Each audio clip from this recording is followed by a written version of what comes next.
Okay guys, Mike Chila here, and for today's vlog, I want to share about courage. Kasi sa buhay natin marami tayong maaaring kinatatakutan, no? Takot sa dilim, takot sa heights, takot sa misis.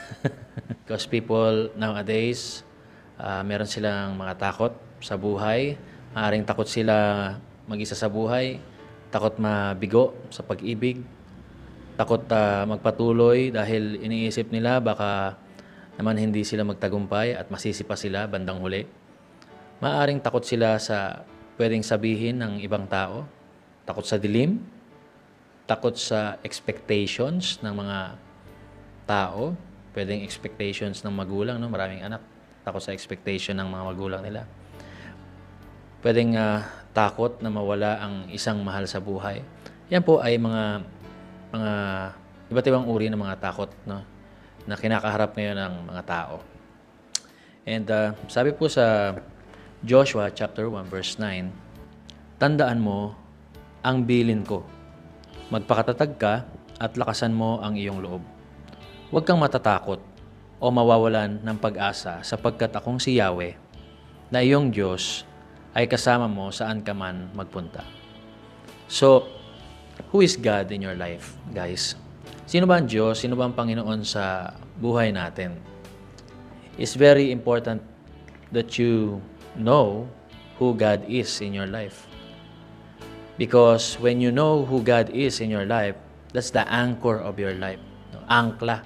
Yan yung pundasyon natin kapag kilala natin ang Panginoon sa buhay natin. Yan ang magbibigay ng tibay sa buhay natin. Remember who's your God. No? You can trust Him all the time. Whatever happens, God is God. No? Hindi nagbabago ang Diyos. Ang Diyos ay all-knowing. Alam niya lahat ng bagay. Ang Diyos ay all-powerful. Siya ay makapangyarihan sa lahat. Kaya kung ano man ang pangailangan mo, kayang-kaya niyang tulungan ka. Siya ay nasa lahat ng dako. Siya ay eternal. Hindi siya namamatay. Wala siyang katapusan. He never changes. Hindi siya nagbabago. Kaya maaasahan natin ang Panginoon kasi hindi siya nagbabago, guys. No? Does God true to His Word? Kapag ang Diyos ba nagsabi ng isang bagay, totoo siya doon? O kapag nangako siya, totoo siya sa kanyang pangako? Tutuparin niya kaya yung pangako niya? Yes, tutuparin niya yung pangako niya. Kapag ipinangako niya, natutulungan ka niya, tutulungan ka niya. Pag pinangako niya, i-bless ka niya, i-bless ka niya. Ganun po ang Diyos, no? Natin. And when He speaks, He does it. He works it. He fulfills it. Ganun po ang Panginoon. God is with us. No? So sa buhay ni Joshua, sabi ng Panginoon sa kanya, huwag kang matakot, Joshua. No? Lakasan mo ang loob mo, sasamahan kita. Because this time po, patay na po kasi si Moises, no? Yung pinaka-leader ng Israel, yung pinaka-edukado. No? Because all of them are construction workers. No? Hindi naman natin po minamaliit yung ganung trabaho o ganung klase ng mga tao. But nung time na to, sila po ay mga slaves, mga workers po sila ng paraon, no, ng hari. And nung lumabas na sila from Egypt, and for 40 days, no, silang nasa disyerto, and then dumating yung time na kinuha na ng Panginoon si Moises, at wala na yung kanilang great leader, wala na yung mentor ni Joshua, anong gagawin niya ngayon? No? So, ang bilin sa kanya ng Panginoon ay huwag siyang matakot, huwag siyang panghinaan ng loob dahil ang Diyos niya ay si Yahweh. Yun po siguro ang pinakauna nating lesson. Mas kilalanin natin ang Panginoon kasi the more na kilala natin ang Panginoon, the more na magtitiwala tayo sa Panginoon. Di ba?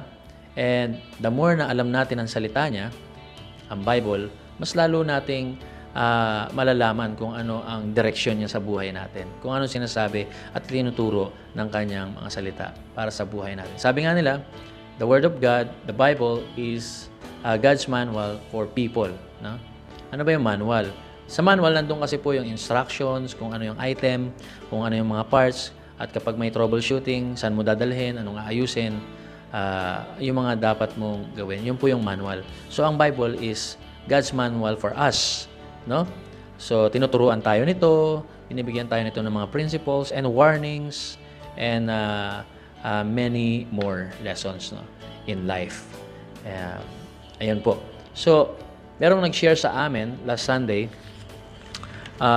kapag ikaw ay sinamahan ng presensya ng Diyos, ano ang pakinabang? The benefits of God's presence in your life.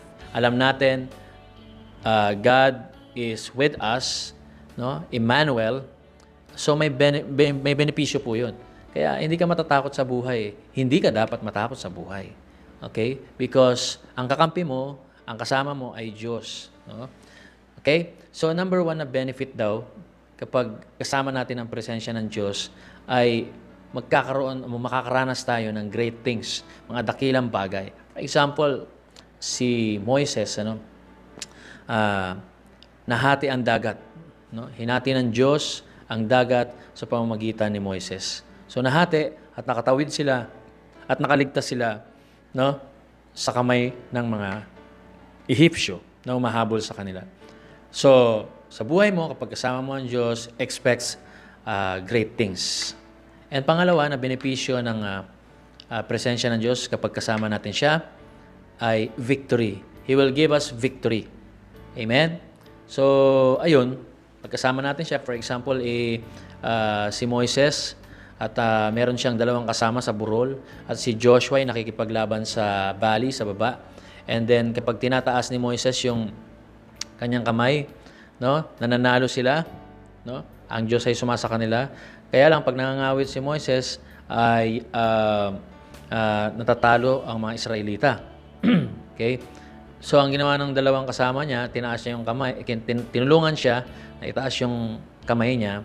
And sa buong maghapon hanggang gabi, sila Joshua po sa baba ay nakikipaglaban at sila po ay nanalo. No? I-expect na natin na kapag kasama natin ang Panginoon, there's always victory in our lives. Victory over sin, victory over temptations, victory over bad attitudes, victory over bad habits. Yan, maraming ganyan, di ba? So, maganda ang benepisyo ng pagkasama natin ang Panginoon. At pangatlo at panghuli ay blessings. Yan, maraming may gusto niyan, di ba? Gusto ko yan, baka gusto mo rin. Siyempre gusto mo. Yes? So, when God is with us, ang sabi ng kanyang salita, God is our provider, great provider. No? Siya ang great provider natin. Siya ang nagsusupply ng mga pangangailangan natin. Ang sabi sa New Testament, kung kayo nga na masasamang magulang ay kayang magbigay ng mabubuting bagay sa inyong mga anak, gaano pa kaya ang ating Amang na nasa langit, no? na hindi magbigay sa mga pangangailangan ng kanyang anak. So, napakabuti po ng puso ng Panginoon. So, sana po ay na-inspire kayo sa na-share natin dito sa vlog na to. And sana po ay mag-subscribe kayo at please click the bell button po. No? And God bless you po. Magpakatatag po kayo sa inyong buhay. Ano man ang mga challenges sa inyong buhay. Magpatuloy lang kayo at magtiwala palagi sa Panginoon. At palaging alalahanin nyo na kasama nyo ang Diyos. God bless you.